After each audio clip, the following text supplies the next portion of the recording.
Bueno, en principio, Juan, yo diría que sí, que es un discurso pragmático para de alguna manera apaciguar los ánimos en las cancillerías occidentales, tanto en Estados Unidos, pero también en buena parte de Europa, de aquellos países que participaron de la coalición de fuerzas que ocupó Afganistán 20 años. Pero hay que recordar que lo que hoy se nos dice fueron avances para la mujer afgana, solo ocurrieron para una élite y sobre todo en la capital, en Kabul y en algunas capitales de provincia, pero no así para las mujeres afganas en los medios o en el sector rural. ¿Qué tanta puede ser la diferencia precisamente entre la situación a la que se enfrentan las mujeres en Afganistán en ciudades como Kabul respecto a lo que se ve en esas zonas rurales de las que usted ya hablaba?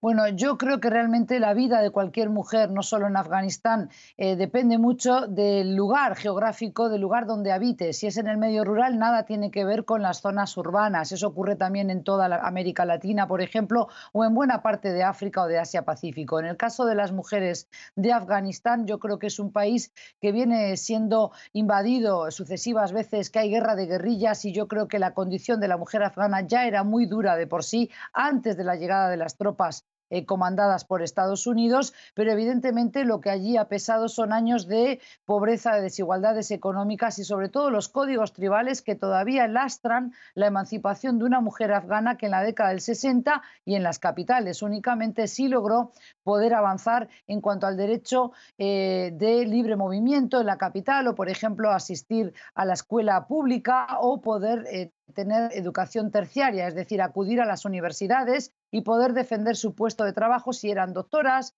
médicos, pero también, por ejemplo, abogadas e incluso maestras también. Yo creo que es muy diferente, sí, lo que les espera a las mujeres en el medio rural dependerá mucho de los señores de la guerra que todavía continuarán apostando justamente a pelear por el poder y disputarle el poder central en Kabul a los talibán, Juan.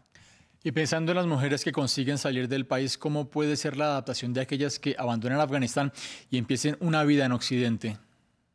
Bueno, eso va a depender muy mucho de los planes de reasentamiento de estas familias de afganos. Habrá que ver si son mujeres que salen solas o acompañadas por un esposo, por un padre o quizás con hijos menores a su cargo. El shock cultural va a ser inevitable, pero yo creo que muchas de ellas estarán deseosas de poder beneficiarse también de las libertades individuales de las que gozan otras mujeres,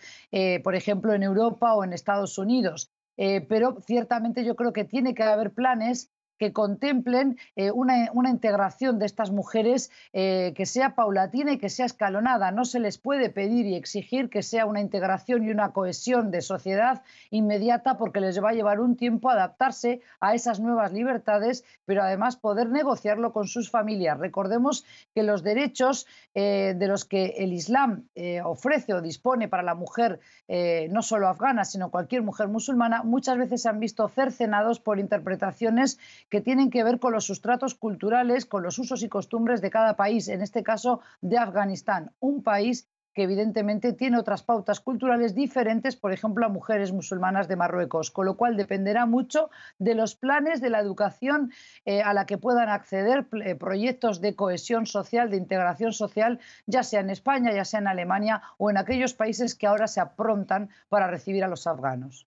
Sí, ¿y cómo cree usted que será la lucha de las mujeres afganas dentro y fuera de Afganistán para intentar preservar esos derechos, esos pocos avances adquiridos en las dos últimas décadas?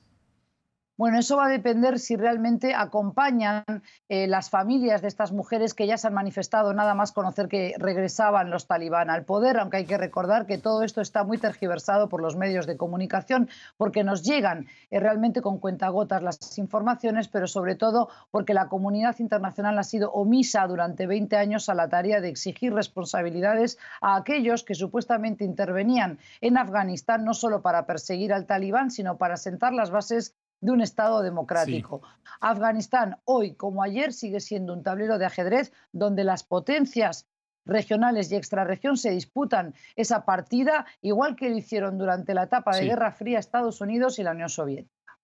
Muchísimas gracias.